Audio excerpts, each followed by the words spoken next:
एक बार स्वागत है इस ऑनलाइन के प्लेटफॉर्म पे। और जैसा कि अभी हमारा एक सीरीज चल रहा है आधुनिक भारत का इतिहास, और उसी इतिहास के दौरान प्रत्येक क्लास के प्रारंभ में हम लोग पहले हिस्ट्री ऑफ द डे की शुरुआत करते हैं। क्लास की शुरुआत हिस्ट्री ऑफ द डे से करते हैं और हर दिन की तरह आज भी हमारा class history of the day से ही शुरुआत होगा। लेकिन क्लास को शुरू करने के पहले आप सबों के लिए आज का पहला सवाल और सबसे जल्दी जवाब देकर आपको अपनी उपस्थिति दर्ज करानी है। तो आज का आपका पहला सवाल यह है कि राजा राम मोहन राय का जन्म किस वर्ष हुआ था। राजा राम मोहन राय का जन्म किस वर्ष हुआ था, आज का पहला सवाल है। और इसी सवाल के जवाब के साथ आज के क्लास को प्रारंभ किया जाएगा। तो सबसे पहले हम लोग आज के हिस्ट्री ऑफ द डे में 22 मई के इतिहास को देखते हैं। तो 22 मई के इतिहास में राजा राम मोहन राय का जन्म दिवस 22 मई है। शेरशाह सूरी का पुण्यतिथि 22 मई को पड़ता है और अंतरराष्ट्रीय जैव विविधता दिवस 22 मई को ही मनाया जाता है। तो 22 मई का 3 इतिहास इधर है और आज 23 मई है और आज राखाल दास बनर्जी का पुण्यतिथि है। तो आज के दिन राखाल दास बनर्जी के ऊपर कुछ जीके हम लोग देखेंगे और 22 मई में इन 3 के सहारे कुछ जीके को सीखा जाएगा। तो उम्मीद है कि अब तक आप लोगों का कुछ जवाब आ रहा होगा और जितने भी लोग जुड़ चुके हैं एक बार यस लिखकर अपनी उपस्थिति दर्ज कराएंगे।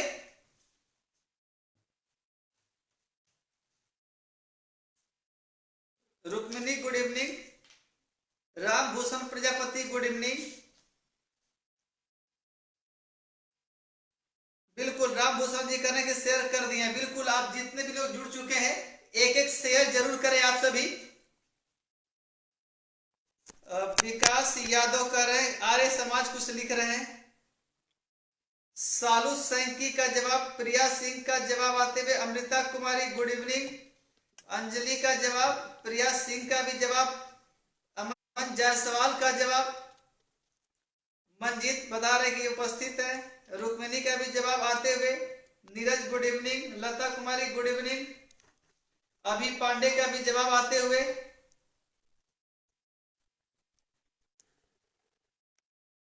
अभी पांडे भी बता रहे कि उपस्थित है क्लास में। ठीक है, आज एक खास आपके उत्तर में खास बात यह है कि अब तक जितना भी उत्तर आया हुआ है वो सारा का सारा उत्तर सही है आपका। यह दर्शाता है कि आपकी जानकारी दिनों दिन अच्छी होती जा रही है और आप काफी पढ़ाई को लेकर एक्टिव भी हो रहे हैं। तो चलते हैं आज के क्लास की शुरुआत करते हैं हम लोग हिस्ट्री ऑफ द डे से और फिर आगे देखेंगे आधुनिक भारत का इतिहास। और आधुनिक भारत के इतिहास में 1933 से आगे के इतिहास की चर्चा हम लोग करेंगे। अनुश्री पांडे का भी जवाब आते हुए, विकास शेयर कर रहे हैं, इसी तरह से सभी लोग शेयर करें। बल्लू भी जुड़ चुके हैं। चलते हैं तो आज की क्लास की तरफ बढ़ते हैं। तो सबसे पहला राजा राम मोहन राय और शेरशाह सूरी, इन दोनों के ऊपर थोड़ी सी चर्चा विशेष की जाएगी क्योंकि इतिहास में इन दोनों के ऊपर बहुत सारा जीके छुपा हुआ है और उन्हें जीके को हम सभी थोड़ा सा खंगालेंगे इनकी जीवनी के जरिए। 22 मई को अंतरराष्ट्रीय जैव विविधता दिवस मनाया जाता है। तो इसके ऊपर जानकारी यह है कि आप सभी जानते होंगे एक सम्मेलन हुआ था जिसका नाम है पृथ्वी सम्मेलन। इसी को कभी कभी परीक्षा में घुमा के पूछ देगा वसुधा सम्मेलन। तो वसुधा का मतलब ही पृथ्वी ही होता है। तो पृथ्वी या वसुधा सम्मेलन जो हुआ था वह 1992 में हुआ था, याद रखना है। 1992 कैसे याद रहेगा, तो पिछली क्लास में 21 मई का जब इतिहास पढ़ा जा रहा था तो आपको याद होगा 21 मई को राजीव गांधी की पुण्यतिथि थी और राजीव गांधी का देहांत 1991 में हुआ था। और राजीव गांधी के नाम पर भारत का सर्वोच्च खेल पुरस्कार राजीव गांधी खेल रत्न पुरस्कार की स्थापना जो की गई थी 1991 में, उसे पहली बार 1992 में ही दिया गया था। तो इस प्रकार से आप याद रख सकते हैं कि राजीव गांधी खेल रत्न पुरस्कार की शुरुआत और वसुधा या पृथ्वी सम्मेलन का आयोजन किया गया था। कहां किया गया था? तो याद रखेंगे, ब्राजील का एक ही फेमस जगह होता है, रियो डी जेनेरियो। ब्राजील के रियो डी जेनेरियो में वसुधा या पृथ्वी सम्मेलन हुआ था और इसका मुख्य मकसद था ग्रीन हाउस गैस।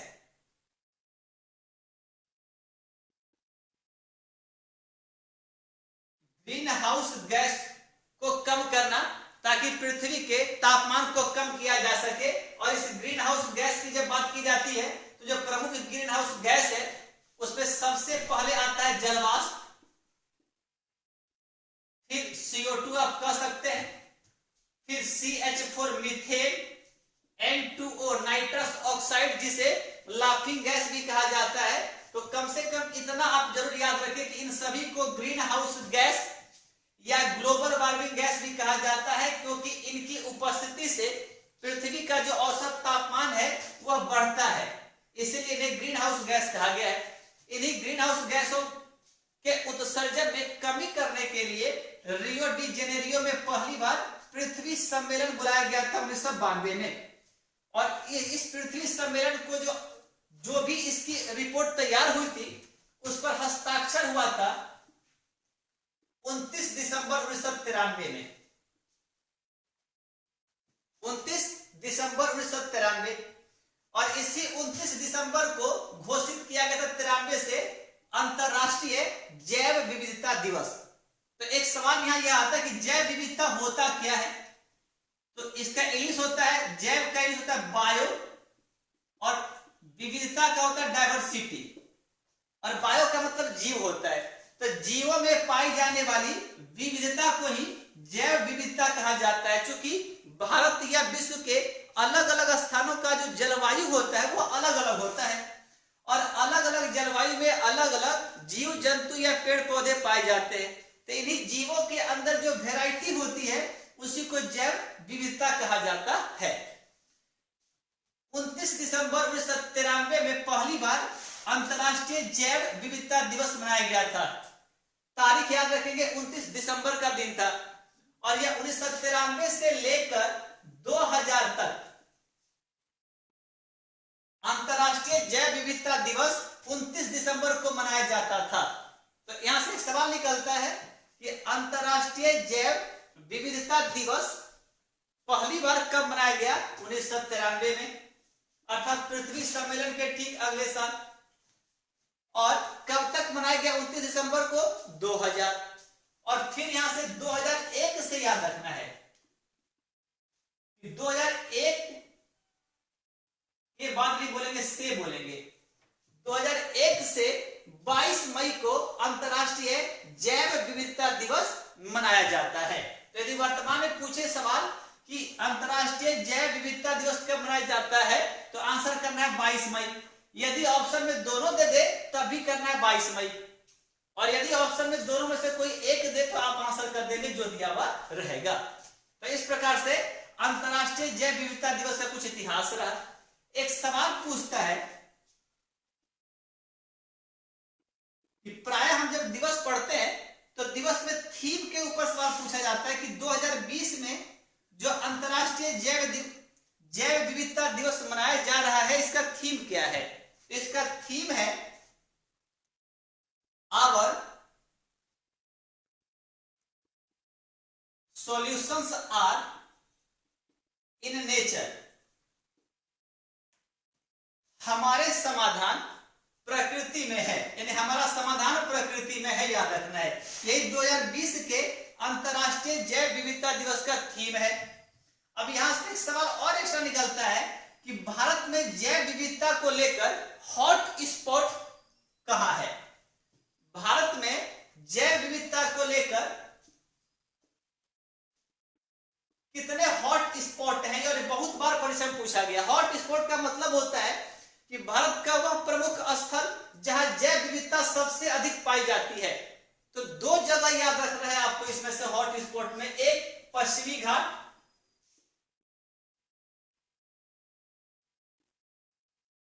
एक पश्चिमी घाट है, और दूसरा पूर्वी हिमालय। यहाँ याद रखना है ये पश्चिमी घाट है और पूर्वी हिमालय है, और भारत का यही दो हॉट स्पॉट है जैव विविधता को लेकर, आप याद रखेंगे। वैसे टोटल 4 जैव विविधता के लिए हॉट स्पॉट है भारत में। संतोष कुमार गुड इवनिंग, प्रिया इंदु शर्मा गुड इवनिंग। प्रिया का भी जवाब बिल्कुल सही है। आप जितने लोगों का जवाब आया है सभी का जवाब सही है। तो अंतरराष्ट्रीय जैव विविधता दिवस के सहारे अब तक 10-15 सवालों के ऊपर चर्चा हमारी हो चुकी है।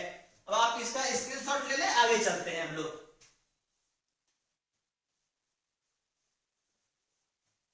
हर एक टॉपिक के सहारे जितना सवाल निकल सकता है, क्योंकि सवाल तो बहुत होगा, जितनी जानकारी हमें इसके संदर्भ में है, और मेरा प्रयास होता है कि हर एक टॉपिक से जो संभावित सवाल है परीक्षा के पॉइंट ऑफ व्यू से, उसको बता दिया जाए।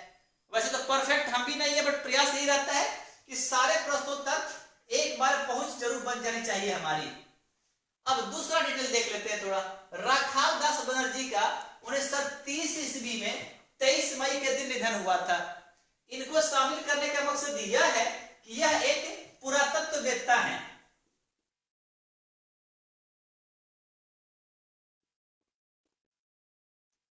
पुरातत्ववेत्ता का मतलब होता है कि जो प्राचीन हमारा इतिहास जब पढ़ाई होता है, खास तौर पर सिंधु घाटी सभ्यता या हड़प्पा सभ्यता, तो हड़प्पा सभ्यता की जानकारी प्राय हमें जो जमीन के अंदर से जो सामान खुदाई में मिला है उसी के सहारे उस हड़प्पा सभ्यता की जानकारी मिलती है। और उस संदर्भ में इनका नाम काफी प्रसिद्ध इसलिए है कि सिंधु घाटी सभ्यता का 2 प्रमुख शहरों में से एक था हड़प्पा और दूसरा था मोहनजोदाड़ो, जिसे प्राय मोहनजोदड़ो कहा जाता है। तो हड़प्पा क्योंकि सबसे पहला जो साइट खोजा गया था सिंधु घाटी सभ्यता में वो था हड़प्पा, इसलिए कभी कभी सिंधु घाटी सभ्यता को हड़प्पा सभ्यता भी कहा जाता है। और हड़प्पा शहर की खोज 1921 में हुई थी और मोहनजोदड़ो शहर की खोज 1922 में हुई थी। याद होगा तो ये भारत में सविनय अवज्ञा आंदोलन का दौर है, याद रखिएगा 1920 से 22। तो 1921 में हड़प्पा और 22 में मोहनजोदड़ो की खोज हुई। हड़प्पा को खोजने वाले थे दया राम साहनी और मोहनजोदड़ो की खोज करता है राखाल दास बनर्जी, और इसीलिए इनको आज शामिल किया गया है, राखाल दास बनर्जी साहब को। दूसरा, मोहनजोदड़ो का कभी कभार अर्थ पूछ लेता है कि मोहनजोदड़ो का अर्थ क्या होता है। इसका अर्थ होता है मृतकों का टीला। तो राखाल दास बनर्जी के ऊपर इतना याद रखना है कि यह एक पुरातत्ववेत्ता है जिन्होंने सिंधु घाटी सभ्यता के एक प्रमुख नगर मोहनजोदड़ो की खोज 1922 ईस्वी में की थी। मोहनजोदड़ो का अर्थ होता है मृतकों का टीला, और मोहनजोदड़ो की खोज के ठीक 1 साल पहले 1921 ईस्वी में सबसे पहला शहर खोजा गया था और इसका नाम था हड़प्पा शहर, और हड़प्पा शहर की खोज करता है दयाराम साहनी। तो इतना सा जी के राखाल दास बनर्जी के सहारे। अब जो हमारा मुख्य फोकस होगा वह राजा राम मोहन राय और शेरशाह सूरी के ऊपर। तो आगे बढ़ने के पहले एक सवाल आपके लिए पुनः कि शेरशाह सूरी के बचपन का नाम आपको बताना है कमेंट करके कि शेरशाह सूरी के बचपन का नाम क्या होगा।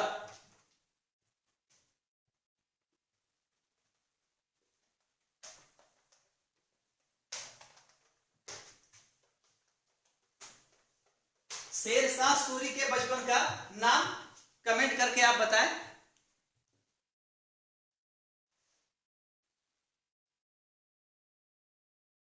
चलिए शेयर आप लोग कर रहे हैं। Abhishek ji thank you sir. Soni Kumari good evening. Priya Singh बिल्कुल सही है।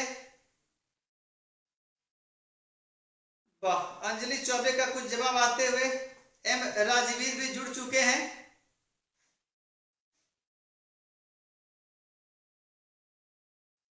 रुक्मिणी का भी जवाब आते हुए।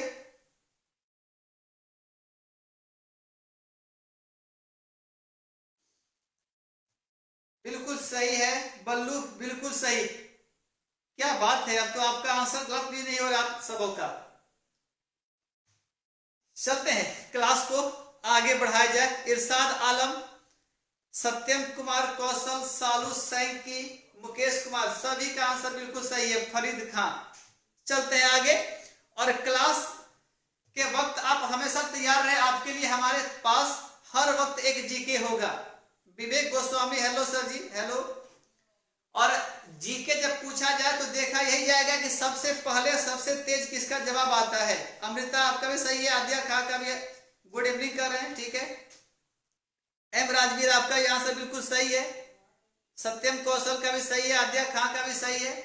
ठीक है, अब थोड़ा क्लास की तरफ चलते हैं, फिर आगे आपके लिए एक सवाल और तैयार रहेगा। क्लास देखते रहे, सवाल आपको मिलता रहेगा। तो आगे थोड़ी सी जानकारी राजा राम मोहन राय के सहारे लेते हैं हम लोग। राजा राम मोहन राय, ध्यान रखना कि राजा अलग होगा, राम मोहन राय इनका मूल नाम था। इनको राजा की उपाधि दी गई थी और इसीलिए राजा राम मोहन राय नाम पड़ा था इनका। क्लास प्रारंभ करने के पहले या टॉपिक प्रारंभ करने के पहले आपको बता दूं कि कुछ भी यदि बताया जा रहा है मेरे द्वारा, थोड़े क्वालिटी जो वीडियो की है वो थोड़ा सा खराब हो सकता है, लेकिन जो जानकारी आपको दी जा रही है वो जानकारी बिल्कुल सॉलिड होगी आपके लिए। और यदि हमारे क्लास को, पूरे क्लास को आप ध्यान से सुनेंगे तो जैसा कि बहुत दिनों से आपको बोला जा रहा है कि लिंक का प्रोसेस होता है कि घटनाओं को किस प्रकार से आपस में लिंक कर करके याद रखा जाए। तो यदि मेरे क्लास को आप ध्यान से देखेंगे तो आपके लिए जीके याद रखना या घटनाओं का वर्ष या दिन या महीना याद रखना बड़ा ही आसान हो जाएगा। केवल तरीका को देखें किस प्रकार से घटनाओं को कनेक्ट किया जा रहा है। और आज राजा राम मोहन राय और शेरशाह सूरी के साथ हम यही देखेंगे। तो सबसे पहले राजा राम मोहन राय के ऊपर देखते हैं। तो जब भी आप किसी के बारे में पढ़े और वो इतिहास में बहुत फेमस हो तो सबसे पहले आपको दो उससे पॉइंट निकाल लीजिए आप, एक जन्म उसका और दूसरा मृत्यु। तो जन्म का जो साल था इनका, आप सबों से यही सवाल सबसे पहला पूछा गया था 1772, और जो मृत्यु का साल है वो है 1833। ऐसा करने से यह जानकारियां मिल जाती है कि इसी दौरान इनका जितना भी कामकाज हुआ होगा इसी बीच में होगा। अब देखिए इसे क्या और निकाल सकते हैं। 1772 यदि आपको याद होगा तो रेगुलेटिंग एक्ट के ठीक एक साल पहले का यह समय याद कीजिए आप।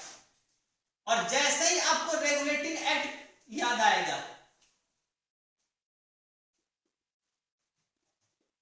रेगुलेटिंग एक्ट, तो रेगुलेटिंग एक्ट लगभग जितने भी बच्चे तैयारी करते हैं लगभग सभी को यह याद रहता है कि 1773 में रेगुलेटिंग एक्ट लाया गया था।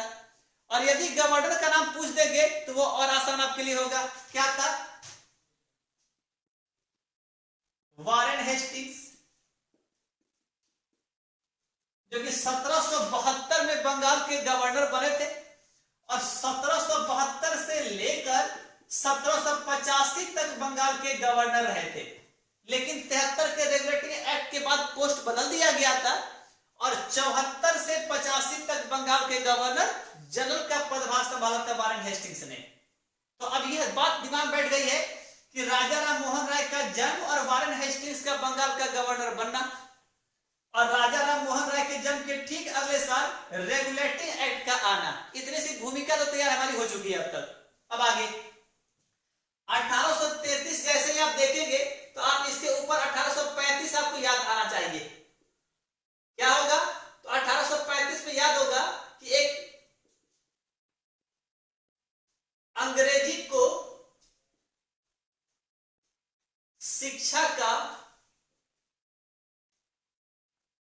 माध्यम, शायद दिखाई नहीं दे रहा हो तो ठीक है, इसको थोड़ा नीचे कर दे रहे हैं।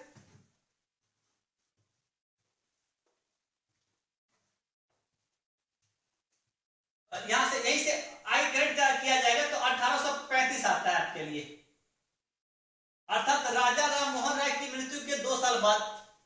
और 1835 में दो नाम आपको यहां पे याद रखना पड़ेगा। एक तो लॉर्ड मैकाले का नाम याद होगा और एक लॉर्ड विलियम बेंटिक।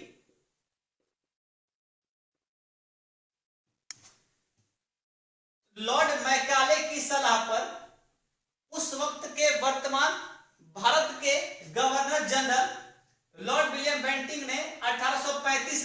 अंग्रेजी को शिक्षा का माध्यम घोषित किया था। एक यहां से 2-3 पॉइंट निकलता है। तो यदि पूछे कि भारत में अंग्रेजी को शिक्षा का माध्यम किसने बनाया, तो आंसर करना लॉर्ड विलियम बेंटिंक ने बनाया। किसकी सलाह पर बनाया? मैकाले की सलाह पर बनाया। कब बनाया? 1835 में बनाया।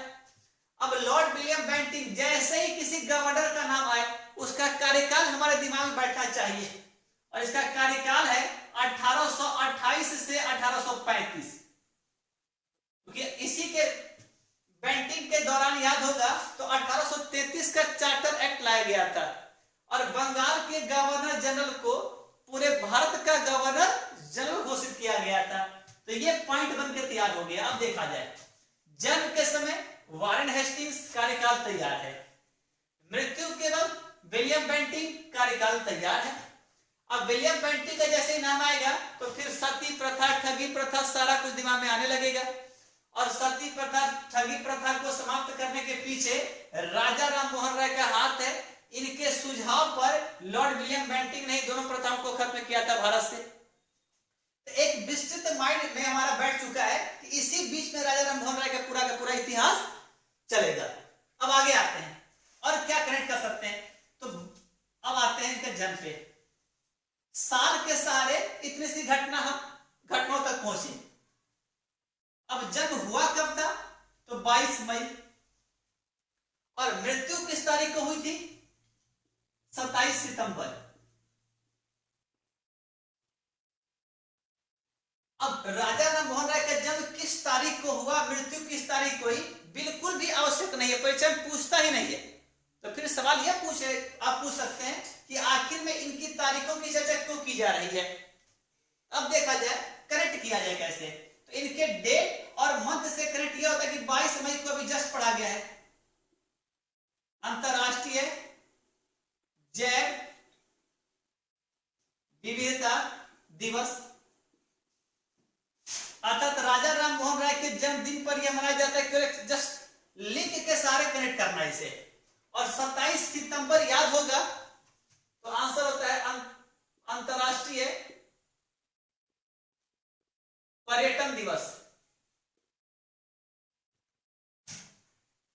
अब कैसे इसको कनेक्ट किया जाए, तो जब राजा राम मोहन राय का जब जन्म हुआ तो आप देख रहे हैं 18वीं शताब्दी इसको कहा जाता है, इसको कहा जाता है 18वीं शताब्दी। और जब मृत्यु इनकी हुई है तो इसको कहा जाता है 19वीं शताब्दी। सर इतनी जानकारी आपको होगी कि 18वीं शताब्दी का मतलब होता है कि 1700 से लेकर 1799 तक, और 1800 से लेकर 1899 तक को 19वीं शताब्दी कहा जाएगा। अब 18वीं शताब्दी को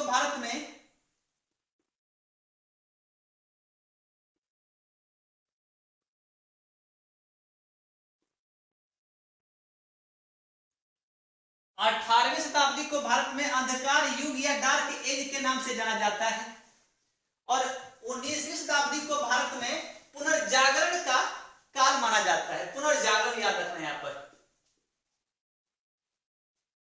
पुनर्जागरण का काल। आप यह कह सकते हैं कि राजा राम मोहन राय का जिस शताब्दी में जन्म हुआ, भारत अंधकार में डूबा हुआ था, यानी कि हमारे पास ना ज्ञान था, ना राष्ट्रवाद का कोई विचार था, ना अपने देश के प्रति कोई प्रेम था, तो यह अंधकार युग था। और इनके मृत्यु के आसपास पुनर्जागरण के काल में हम प्रवेश कर चुके थे। अब आता है 22 मई को, तो याद रखना कि अंतरराष्ट्रीय जैव विविधता दिवस इनके जन्मदिन पर होगा और अंतरराष्ट्रीय पर्यटन दिवस इनकी मृत्यु पर होगा। अब जन्म हुआ कहां, तो बंगाल में एक जिला है हुगली, इसी बंगाल के हुगली नामक जिला में इनका जन्म हुआ था। तो यहां से एक पॉइंट यह मिल जाएगा कि राजा राम मोहन राय का जो भी काम होगा वह बंगाल के आसपास का होगा, ध्यान रखिएगा आप इस बात को लेकर। और याद होगा भी जब अंग्रेज भारत आए थे तो बंगाल को एक मुख्य केंद्र बिंदु बनाया था अंग्रेजों ने।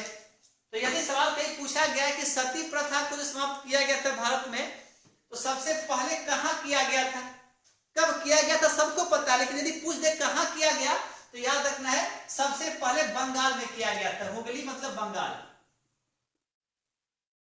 और इनकी मृत्यु कहां हुई थी, तो याद रखना है इंग्लैंड में एक जगह था ब्रिस्टल,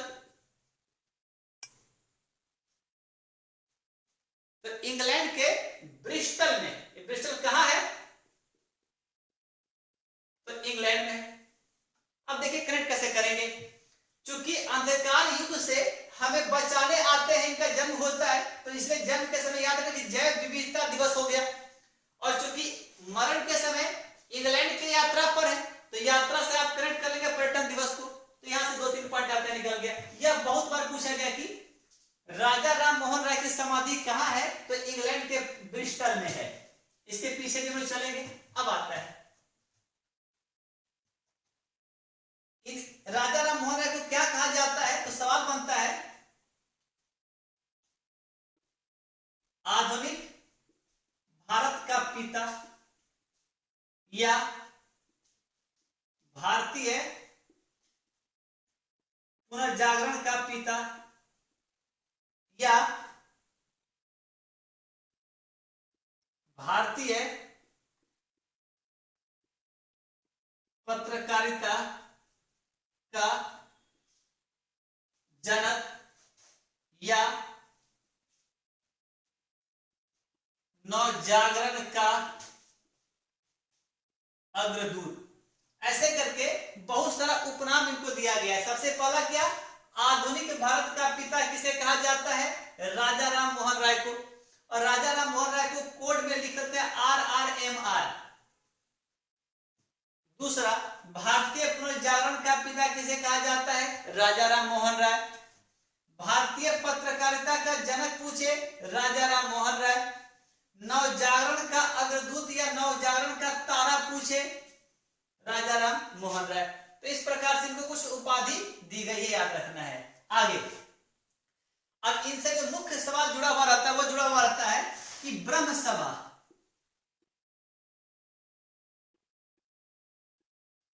1828 में इन्होंने ब्रह्म सभा की स्थापना की थी, और यही ब्रह्म सभा आगे चलकर ब्रह्म समाज के नाम से जाना गया था, याद रखना है। तो ब्रह्म सभा प्राय परीक्षा को ब्रह्म समाज ही पूछता है, तो पूछे कि ब्रह्म समाज की स्थापना किसने की, राजा राम मोहन राय ने।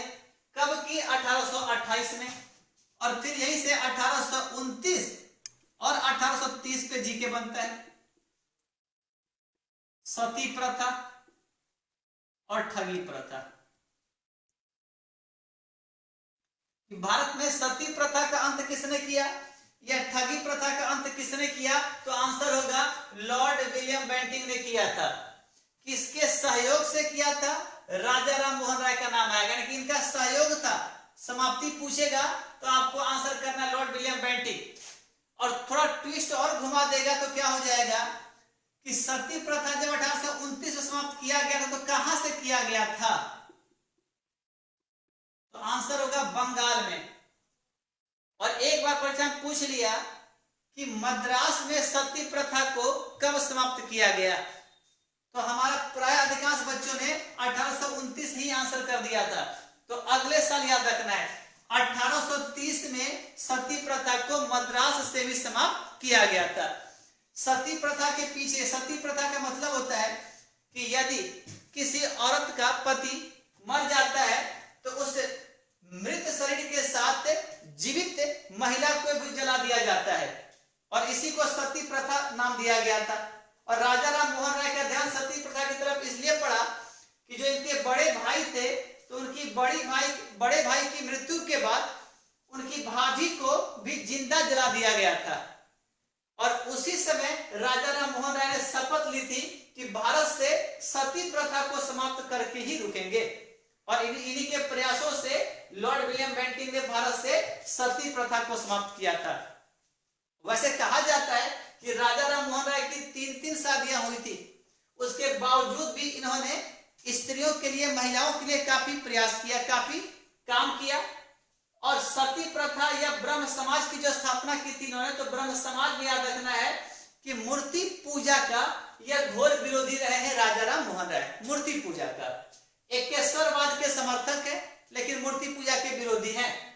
और इन्हें एक बहुत बड़ा समाज सुधारक भी कहा जाता है। और एक पॉइंट बनता है कि समाज भारत में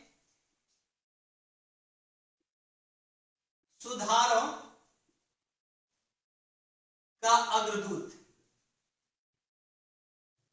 तो भारत में सुधारों का अग्रदूत भी जिनको कहा जाता है। और जितने भी समाज सुधारक भारत में आएंगे उन सभी में और राजा राम मोहन राय में बहुत एक मौलिक अंतर होगा, याद रखना है। मौलिक अंतर यह होगा कि राजा राम मोहन राय को बंगाली भी आती थी, या अरबी, फारसी, जर्मन भाषा, हब्रू भाषा, बहुत सारे भाषाओं के जानकार थे राजा राम मोहन राय, ग्रीक जानते थे।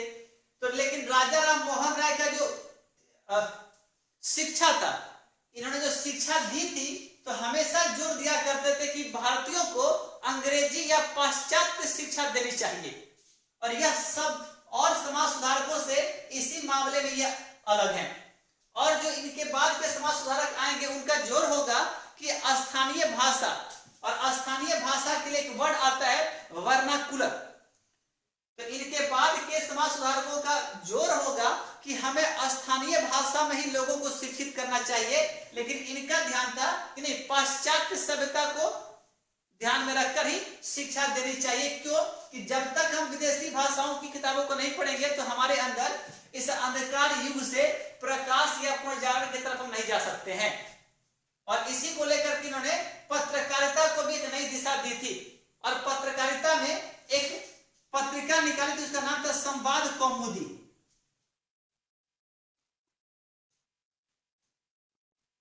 संवाद कौमुदी पत्रिका से एक पत्रकारिता को भी इन्होंने नई दिशा दी थी भारत में। तो इतना सा पॉइंट आप याद रखना है। इसके बाद आगे चलते हैं।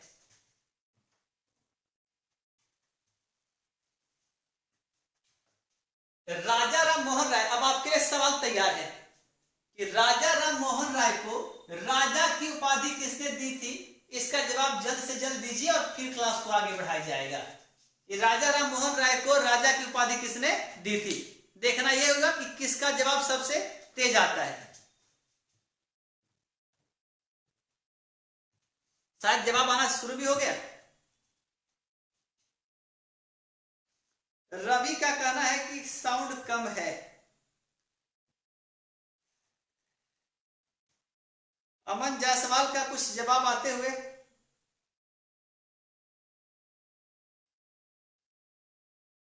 उम्मीद है कि और भी जितने लोग जुड़े हुए आप सभी जवाब देंगे कि राजा राम मोहन राय को राजा की उपाधि किसने दी थी। और यहीं से फिर एक जीके का सिलसिला और शुरू होगा।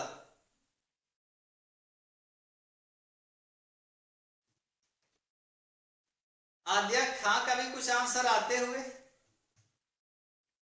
चलिए तब तक आप लोग जवाब दीजिए। सालू सैंकी का भी कुछ जवाब आते हुए। रुक्मिणी का भी जवाब, प्रिया सिंह का, मुकेश का,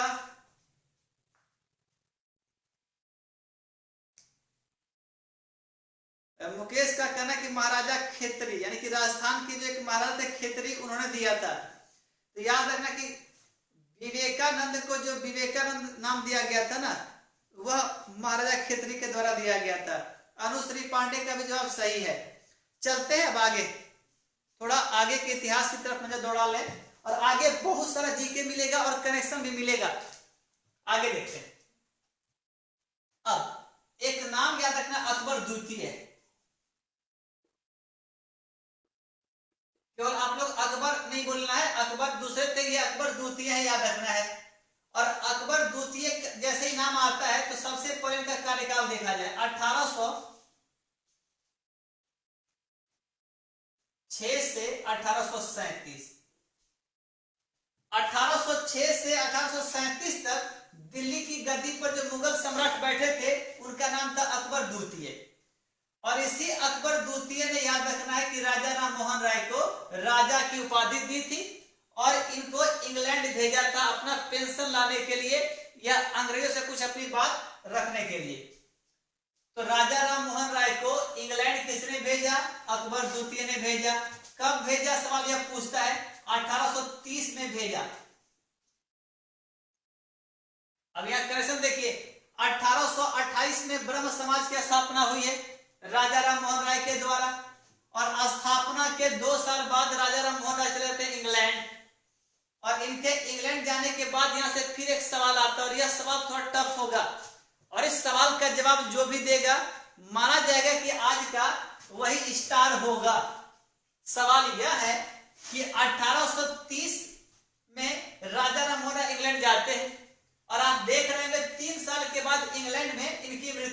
जाती है 33 में।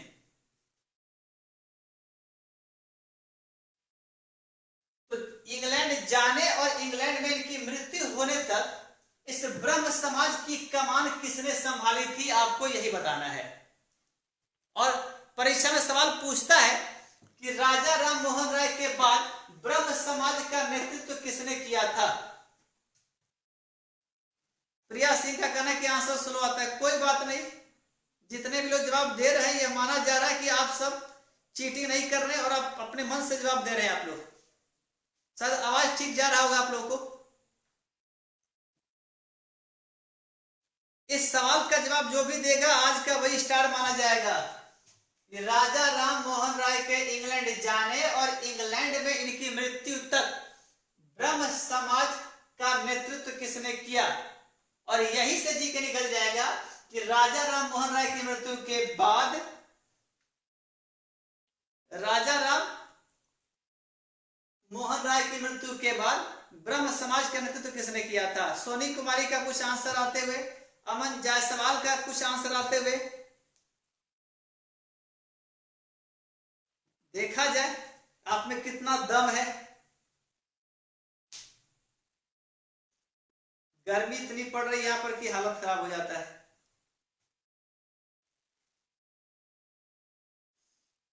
चलिए,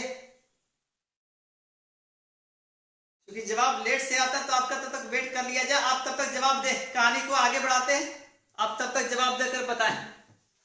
तो 1830 से 33 तक आपको बताना है। अब 33 से याद रखना कि 1843 तक, इस 10 सालों में द्वारका नाथ टैगोर, याद रखना है द्वारका नाथ टैगोर। 1833 अर्थात राजा राम मोहन राय की मृत्यु से लेकर अगले 10 सालों तक ब्रह्म समाज का जो नेतृत्व किया था वह द्वारकानाथ टैगोर ने किया था। और फिर आगे द्वारकानाथ टैगोर के आगे याद रखना है इनके बाद इनके पुत्र थे देवेंद्र नाथ टैगोर।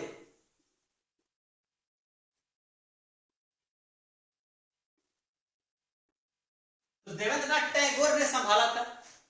और 1800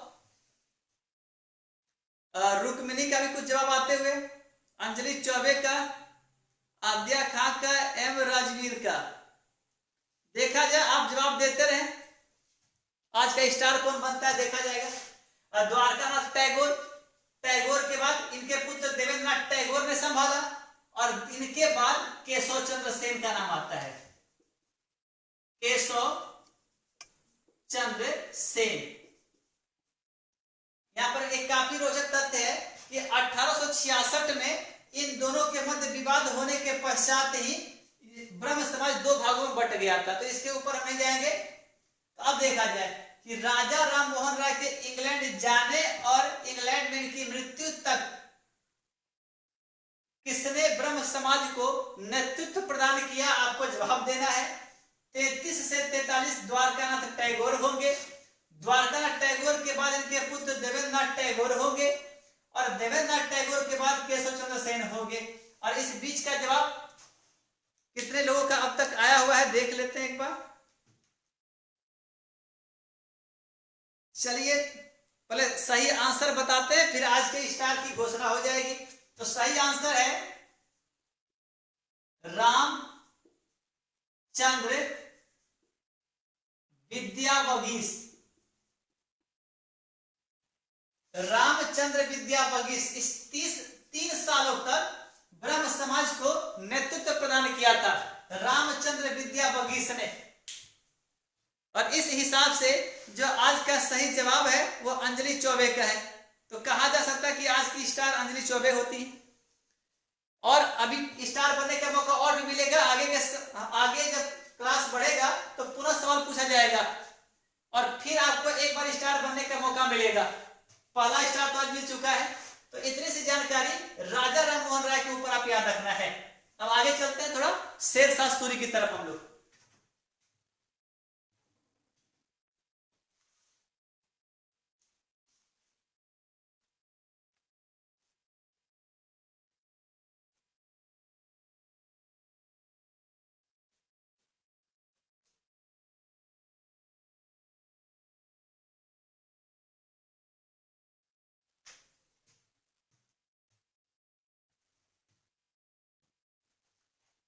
यहां से एक जीके और पॉइंट मिल रहा है। अकबर द्वितीय, कभी कभार इसमें घुमा के पूछा गया सवाल कि अंतिम मुगल बादशाह कौन था, सबको पता होता है।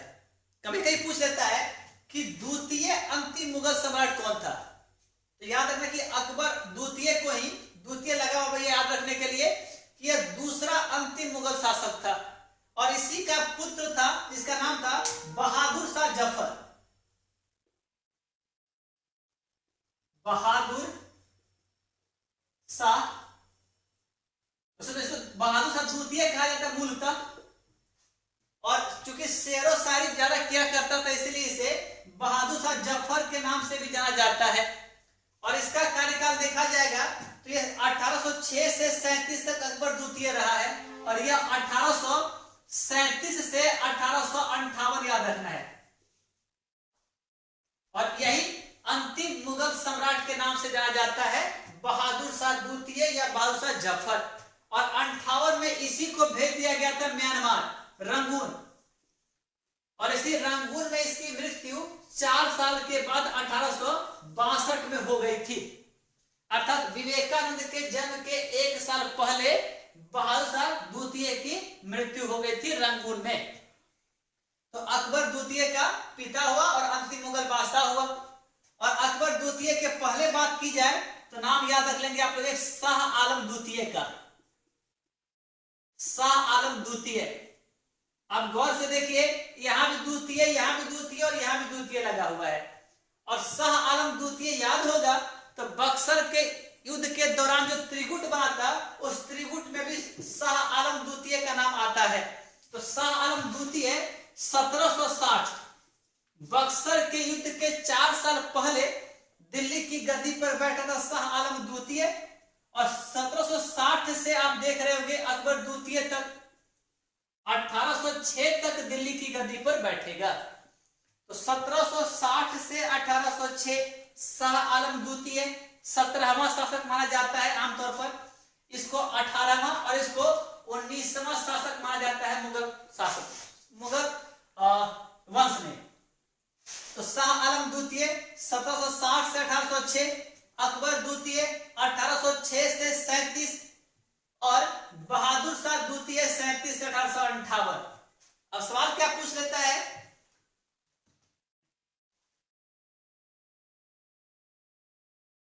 कि सिपाही विद्रोह के दौरान दिल्ली से नेतृत्व किसने किया था, तो नाम इन्हीं का आता है बहादुर शाह द्वितीय का। और ये अंतिम मुगल बादशाह है और इन्हीं की मृत्यु के बाद से 332 सालों से चला आ रहा मुगल राजवंश समाप्त हो गया था। तो इतने से जानकारी राजा राम मोहन राय के सहारे। अब आगे शेरशाह सूरी के ऊपर चलते हैं। तो शेरशाह सूरी प्रारंभ करने के पहले आपके लिए सवाल तैयार है, आप रेडी हो जाए केबीसी की तरह जवाब देने के लिए। फास्टेस्ट फिंगर का जवाब देना है आपको। तो शेरशाह सूरी पर जो सबसे पहला सवाल यह आता है कि शेरशाह सूरी की मृत्यु किस वर्ष हुई थी, आपको केवल वर्ष बताना है। शेरशाह सूरी की मृत्यु किस वर्ष हुई थी?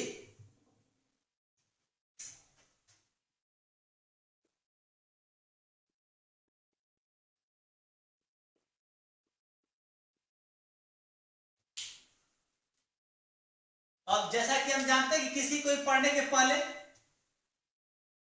जन्म और मृत्यु लेते हैं, तो जन्म होगा 1486 और मृत्यु होगा 1545।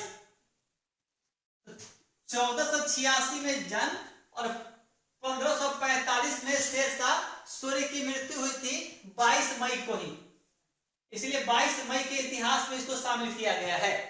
अब आगे चलते हैं। तो साल याद नहीं रखना है, साल इंपोर्टेंट जन्म का नहीं है, केवल इसका कार्यकाल महत्वपूर्ण होता है शेरशाह सूरी का। और कार्यकाल है 1840 से 1800 कैसे आ गया,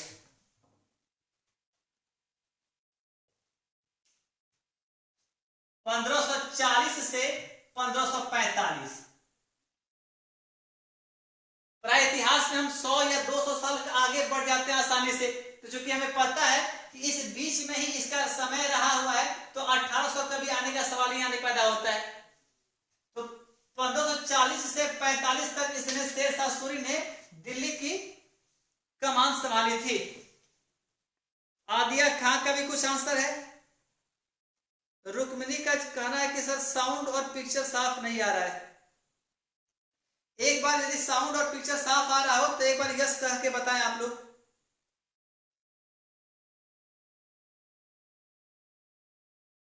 आदिया खां का कुछ जवाब है, शाहरुख सैंकी का भी कुछ जवाब है, रुक्मिणी का जवाब, प्रिया सिंह का जवाब, एम राजवीर।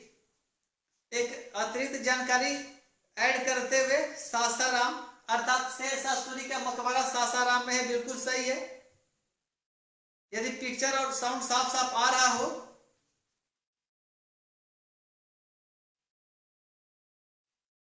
चले सही है, तब चलते हैं आगे।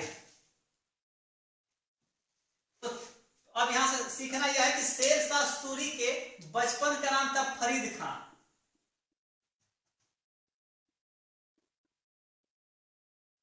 शेरशाह सूरी के बचपन का नाम फरीद खां था। चूंकि इसने एक शेर खां और यह एक अफगानी शासक था, यह भी आप याद रखेंगे। इतनी सी जानकारी शेरशाह सूरी के ऊपर हो गई। तो शेरशाह सूरी के बचपन का नाम फरीद खां, शेर को मारने की वजह से नाम पड़ा शेर खां, और यह एक अफगानी शासक था, याद रखना है। अब शेरशाह सूरी का जो कार्यकाल था वो 1540 से 45 था। कभी कभी पूछता है कि शेरशाह सूरी किस मुगल शासक का समकालीन था। आप देखेंगे यहाँ पर दो नाम आपको मिलेगा, एक नाम मिलेगा बाबर और एक नाम मिलेगा आपको हुमायूं। अब बाबर का जो कार्यकाल है, शासन काल है, तो 1526 से 1530, और हुमायूं का देखा है शासन काल देखा जाए तो 1530 से 1540, और शेरशाह सूरी का देखा जाए तो 1486 से 1545। तो यहां ध्यान ही रखना होगा कि बाबर के समय ही यह बाबर की सेना में शामिल था शेरशाह सूरी, लेकिन इसने बाबर के मरने के बाद 10 वर्षों तक दिल्ली में हुमायूं का शासनकाल रहा, और हुमायूं को 1540 में शेरशाह सूरी ने एक युद्ध में हराया था। तो यहां से 3 जीके निकलता है कि एक युद्ध हुआ था 1539, 1540 और 1545। इन 3 युद्धों को शेरशाह सूरी की सहायता से आप याद रखेंगे। इसको कहा जाता है चौसा का युद्ध। इसको कहा जाता है कन्नौज या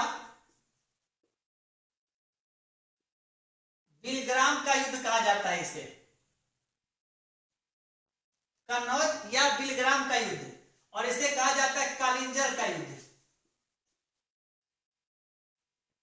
तो पूछेगा कि चौसा का युद्ध कब हुआ, तो 1539 में। कन्नौज या बिलग्राम का युद्ध कब हुआ, 1540 में। और कालिंजर का युद्ध कब हुआ, तो 1545 में। और इसी कालिंजर के युद्ध में बारूद फटने से इस शेरशाह सूरी की मृत्यु हो गई थी। और इन दोनों युद्धों में याद रखना कि शेरशाह सूरी ने किसको हराया था, तो हुमायूं को हराया था। तो हुमायूं को सबसे पहले 1539 में चौसा के युद्ध में हराया, और पुनः दोबारा हुमायूं को 1540 में कन्नौज या बिलग्राम के युद्ध में हराया, और यहीं से हुमायूं को गद्दी छोड़ना पड़ा और शेरशाह सूरी दिल्ली की गद्दी पर बैठा 40 में। इतनी सी जानकारी हो गई। अब आगे शेरशाह सूरी पर जीके बनता है किसने, रुपया नाम का सिक्का चलाया था। दूसरा,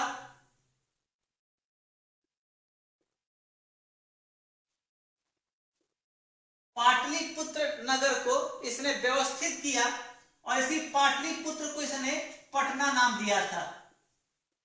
तो पटना का संस्थापक पूछ दे कौन, तो शेरशाह सूरी ही आंसर हो जाएगा यहां पर। इसके बाद शेरशाह सूरी जो सबसे प्रमुख फेमस है कि बंगाल चटगांव, जो फिलहाल बांग्लादेश में पड़ता है। तो चटगांव से लेकर इसने अफगानिस्तान के काबुल तक एक रोड बनाया था। बंगाल जो उस वक्त बंगाल में पड़ता था, वर्तमान में बांग्लादेश में स्थान पड़ता है। तो बांग्लादेश के चटगांव से अफगानिस्तान के काबुल तक एक रोड बनाया था इसने, और इसी रोड को नाम दिया गया था GT road, grand trunk road नाम दिया गया था। और कभी कभी पूछता है कि जो जीटी रोड जो था, यह भारत में किन किन एनएच को मिलाकर जीटी रोड कहा जाता है। तो NH1 और NH2 को आपस में मिला देते हैं, तो इन्हीं को सम्मिलित रूप से जीटी रोड कहा जाता है भारत में। और प्रमुख जानकारी याद रखेंगे कि समकालीन पूछे तो बाबर या हुमायूं दोनों हो जाएगा, लेकिन ऑप्शन में दोनों हो तो आप आंसर हुमायूं कीजिएगा, बाबर नहीं करना है। और यदि दोनों में से कोई एक दिया हो तो जो दिया होगा वही आंसर आपका हो जाएगा। एक जो प्रमुख जीके होगा शेरशाह सूरी के ऊपर, वो होगा कि शेरशाह सूरी ने सूरी वंश की जो स्थापना की थी, तो सूरी वंश 1540 से 1556 तक कहा जा सकता है कि दिल्ली पर शासन किया था। और 56 में, चूंकि 1555 में हुमायूं दोबारा गद्दी पर बैठेगा और कुछ दिनों के बाद ही हुमायूं की मृत्यु हो जाएगी, और इसके बाद हुमायूं के बाद इसका बेटा अकबर गद्दी पर बैठा था। तो अकबर जब गद्दी पर बैठा तो इसने शेरशाह सूरी के बहुत सारे कामों को फॉलो किया था, और इसीलिए कभी कभार पूछता है कि अकबर का अग्रगामी कौन। तो अकबर का अग्रगामी कोई पूछे कौन, तो शेरशाह सूरी आंसर करना है। और शेरशाह सूरी को प्रशासन के लिए मुख्य तौर पर जाना जाता है। इसके समय में प्रशासनिक व्यवस्था काफी चुस्त दुरुस्त हुई थी। तो इस प्रकार से शेरशाह सूरी के ऊपर इतना सा पॉइंट हमारे लिए तैयार रहा। तो अब तक राजा राम मोहन राय और शेरशाह सूरी के सारे इतने जीके को हम लोगों ने सीखा। अब आपके लिए फिर से स्टार बनने का सवाल तैयार है, तो आप तैयार हो जाए आंसर देने के लिए। आपका सवाल होगा, हुमायूं का मतलब क्या होता है। बहुत ही आसान सवाल आपके लिए। चलिए, हुमायूं का शाब्दिक अर्थ क्या होता है, केवल इतना ही बताना है, और आज का स्टार बनने का मौका आपके लिए होगा कि हुमायूं का शाब्दिक अर्थ क्या होता है।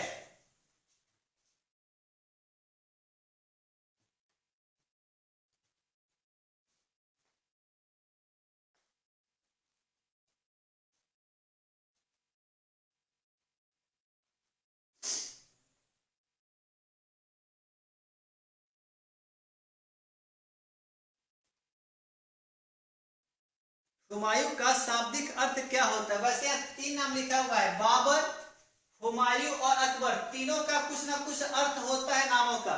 आपको केवल हुमायूं का शाब्दिक अर्थ बताना है।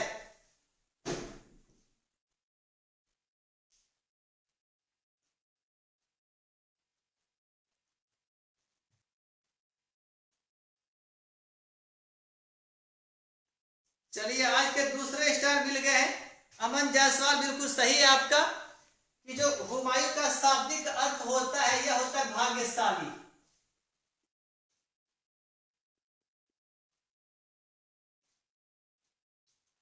हुमायूं का शाब्दिक अर्थ भाग्यशाली होता है, और अकबर का शाब्दिक अर्थ क्या होता है, तो महान या श्रेष्ठ होता है। महान या श्रेष्ठ होता है। तो आपको पल्लू आपका भी सही है, रुक्मिणी का भी सही है, प्रिया सिंह का भी सही है। आप लोगों के लिए जो अगले क्लास में जवाब देने के लिए होगा कि बाबर का शाब्दिक अर्थ, आप जो नेक्स्ट क्लास चालू होगा तो नेक्स्ट क्लास के प्रारंभ में आपको बाबर का शाब्दिक अर्थ खोज कर बताना होगा। फिलहाल हुमायूं का मतलब भाग्यशाली और अकबर का मतलब महान या श्रेष्ठ होता है। चूंकि समय काफी हो चुका है तो आज इतिहास को आगे नहीं बढ़ाया जाएगा, क्योंकि इतिहास को आगे बढ़ाने पर फिर से लिंक तैयार करना होगा। तो अगले क्लास में हम लोग 1933 से आगे के इतिहास को देखेंगे। आज केवल राजा राम मोहन राय और शेरशाह सूरी, चूंकि इनके ऊपर बहुत सारा जीके हमें मिला, तो इसलिए आज क्लास को यही रोका जाएगा। अगले क्लास में मंगलवार को जब हम लोग मिलेंगे तो 1933 के इतिहास से आगे चलेंगे और क्लास के शुरुआत में आपको बाबर का शाब्दिक अर्थ पता करके रहना होगा। जितने भी लोग अब तक जुड़ चुके हैं क्लास से, आप सभी का स्वागत है, अभिनंदन है और आप इसी तरह क्लास से जुड़े रहें। पुनः एक बार मिलते हैं हम लोग मंगलवार को, तब तक के लिए आप सभी का बहुत बहुत धन्यवाद।